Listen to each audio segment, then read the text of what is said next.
Quem se lembra das perguntas que foram feitas na Bate-Caverna no último vídeo? Hoje eu vou responder essas perguntas fazendo um tour pelo prédio. Um tour que não é tour, mas nós vamos passar por cada andar analisando as plantas baixas.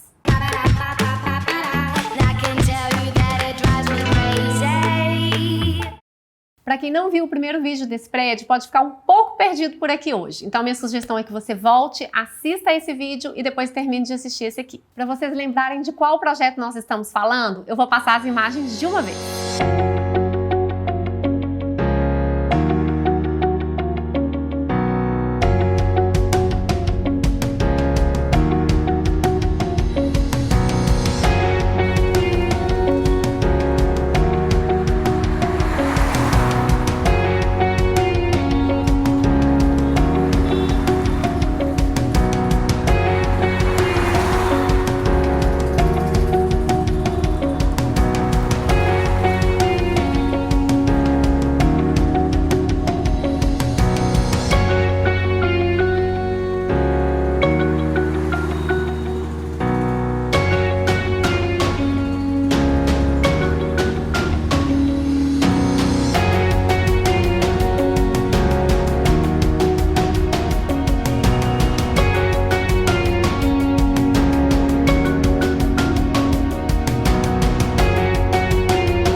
Nosso tour vai ser feito de baixo para cima, ou seja, do subsolo até o apartamento de cobertura.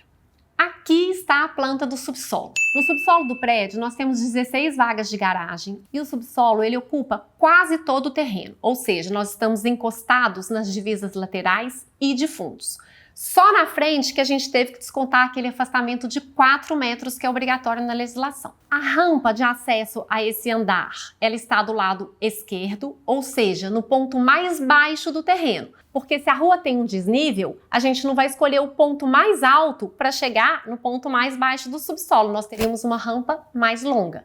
Então, o acesso ele é feito pelo ponto mais baixo para a gente ter uma rampa mais curta. É possível aproveitar a área abaixo dessa rampa. Neste projeto, essa área foi utilizada parte como depósito, parte como um vestiário, uma copinha para os funcionários. O primeiro andar do prédio está praticamente no nível da rua. Nós temos o portão da garagem, o acesso do portão da garagem ao subsolo do lado esquerdo e o acesso da garagem que está nesse andar do lado direito. Praticamente no mesmo nível. A gente tem uma pequena rampinha de acesso e depois lá no fundo mais 11 vagas de garagem, totalizando 27 vagas. Complementando um pouquinho as informações sobre legislação que eu contei no vídeo anterior, aqui em BH a lei nos fala que para apartamentos maiores que 90 metros quadrados nós precisamos ter 2 vagas de garagem, mas apartamentos menores que isso nós podemos ter apenas uma. Como nós usamos aquele artifício de deslocar a caixa de escada, tendo um apartamento maior ao fundo e um menor na frente, o apartamento da frente ele ficou com 86 metros quadrados, de forma que a gente pôde ter em um apartamento apenas uma vaga. Nós temos 13 apartamentos com 2 vagas de garagem e um apartamento com apenas uma. A área que restou da entrada do prédio até a caixa de escada, nós utilizamos parte dela para acesso a essa caixa de escada e uma parte para um pequeno espaço gourmet. Esse prédio, por causa da dimensão do terreno, ele não comportava áreas de lazer, mas nós teremos ali um pequeno espaço gourmet que a gente deu uma carinha muito especial para ele para valorizar nosso empreendimento. Os detalhes de decoração desse projeto eu vou deixar para mostrar num próximo vídeo. E bem na frente do prédio nós temos a guarita com um banheiro e um cômodo de lixo que dá acesso direto para a rua. O segundo andar é o andar que a gente chama de térreo, porque os apartamentos possuem uma área externa privativa. Essa área externa ela está nos afastamentos laterais e de fundo obrigatórios. Enquanto eu mostro os andares, eu vou complementar algumas informações de legislação que eu não falei no vídeo passado. Para todo projeto que a gente aprova na cidade, a gente precisa deixar um mínimo de área permeável.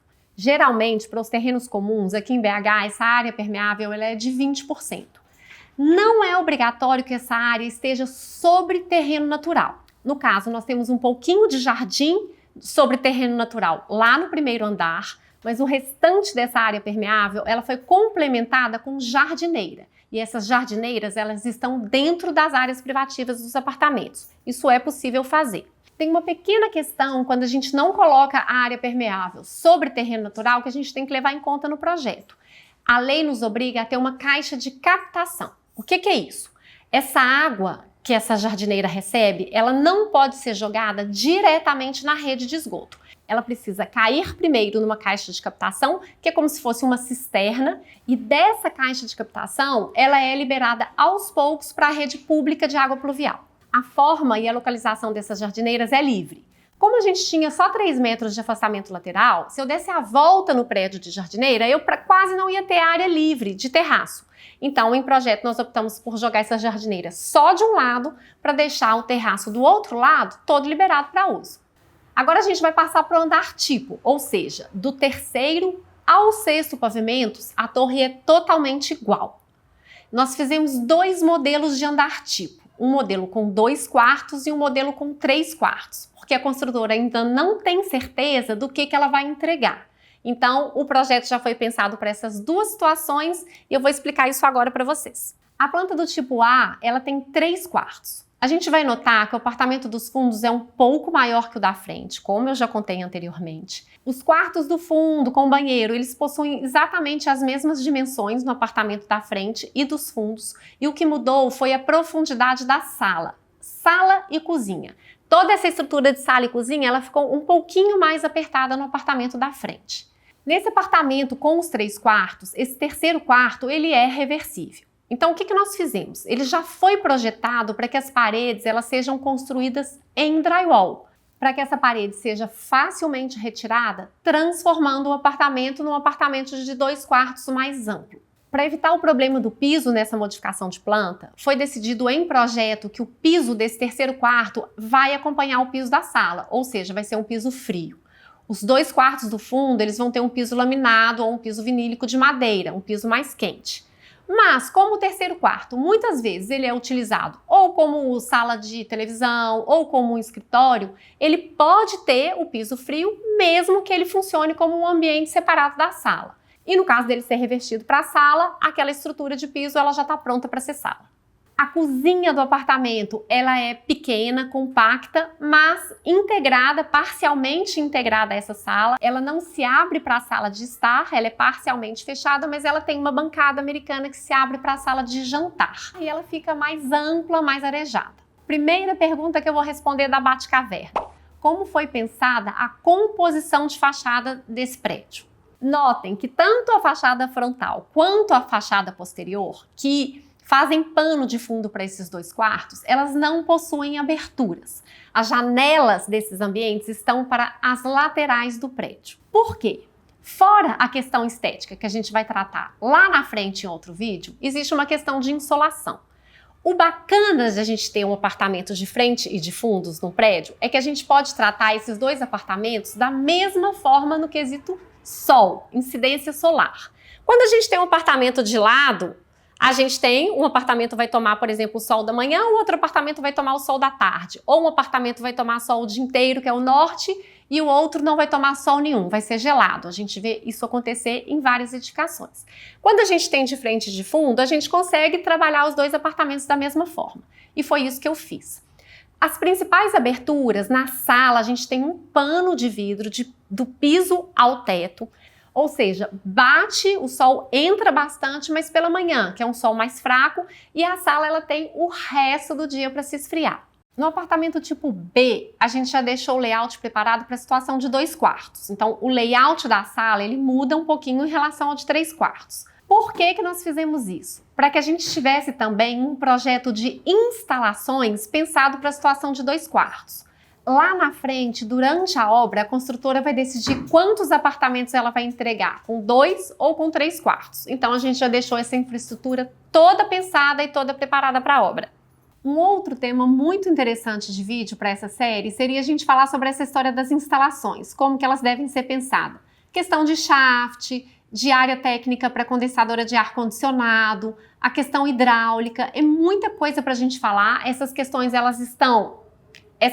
elas fazem parte do projeto executivo, mas elas precisam ser previamente pensadas lá no projeto básico, para que o projeto fique bem solucionado, bem resolvido. Às vezes eu fico com receio de ser temas muito técnicos para trazer por aqui. Então, por isso que é importante que vocês me contem nos comentários e me digam o que vocês têm interesse em conhecer. Se muita gente pedir, eu faço o vídeo. O 8º andar, ele é o primeiro andar do apartamento de cobertura. E nele eu tive que usar aquela estratégia que eu contei no primeiro vídeo, que foi recuar esse andar em relação aos andares tipo, para que eu conseguisse resolver o problema do afastamento do prédio. Quando eu recuei esse andar, eu perdi 35 centímetros de cada lado. E na área que sobrava, eu não conseguia ter a mesma planta dos apartamentos tipo. Então eu precisei mudar a disposição dos espaços nesse andar. Eu precisei fazer uma fileira de áreas molhadas com os 2 banheiros, cozinha, área de serviço. Toda essa fileira, ela ficou voltada para norte e aí apenas mais um quarto à frente e depois a sala. Então o primeiro andar, ele ficou com 2 quartos. O terceiro quarto, ele foi lá para cima para o segundo andar da cobertura.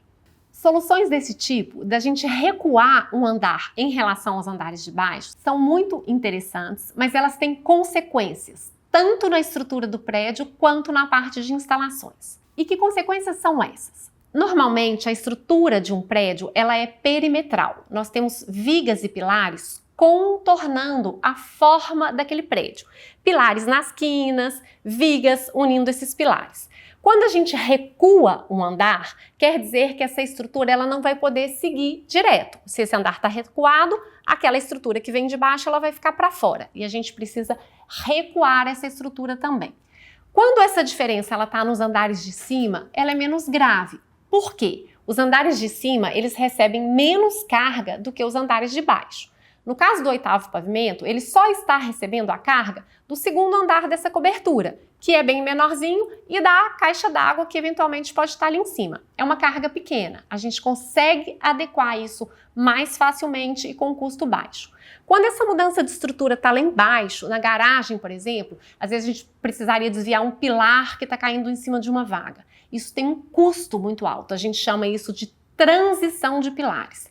Além de ter um custo alto, normalmente, as alturas que a gente precisa de viga para fazer essas transições também são muito altas e elas precisam ser pensadas em projeto, porque aquele andar vai precisar ter um pé direito mais alto que o normal. Esse é um tema muito interessante, mas muito técnico também.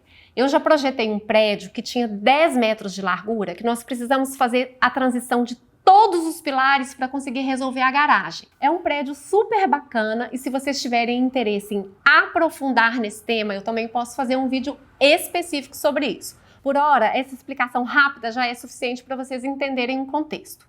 E em relação às instalações? Em relação às instalações, essa mudança no andar de cima, ela é pior quando a gente fala de hidráulica.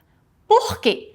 Porque no andar de cima, a gente tem a caixa d'água que está lá no alto e essa caixa d'água, as instalações vão sair e vão sendo distribuídas para cada andar. Então a gente tem uma concentração maior de instalação lá em cima.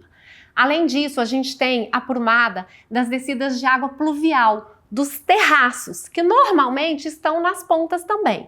Então, se a gente tem esse andar recuado em relação ao de baixo, a gente precisa tomar cuidado para ver por onde essas descidas passarão, para que elas não fiquem, por exemplo, passando aqui no meio da sala. Então, tudo isso precisa estar naquele radar que eu já comentei por aqui, da gente pensar sempre em todas as consequências de cada decisão que a gente toma.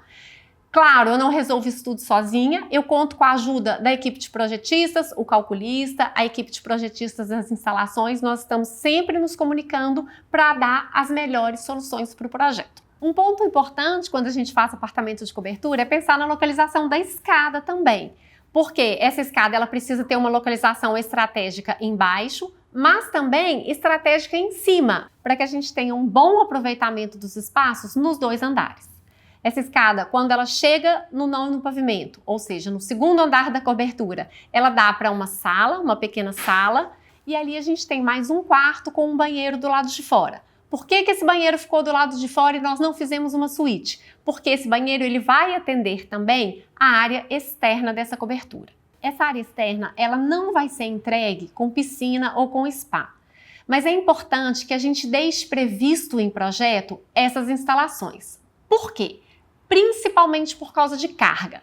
Quando a gente sabe que a gente vai ter essa carga pontual de uma piscina ou de um spa, é preciso que no cálculo daquela laje, essa carga adicional ela entre. Então a gente localiza a posição desse spa para o calculista. O projeto de estrutura ele é calculado já com essa carga e no futuro o comprador ou o morador desse apartamento ele sabe que ele vai poder colocar um spa ou uma piscina naquela posição. Além disso, a gente tem que pensar também na alimentação de água e de energia, mas todas essas soluções elas são dadas no projeto executivo. E eu vou entrar nesse tema mais detalhadamente no próximo vídeo. Eu vou mostrar qual que é a diferença de um projeto básico para um projeto executivo e o que a gente não pode deixar de pensar nessas duas situações. Eu preciso saber de vocês quais são os temas de maior interesse por aqui. Me contem que eu vou preparar os próximos vídeos em função do que vocês me escreverem nos comentários. Se está gostando da série, dá um like aqui embaixo e se liga por aqui.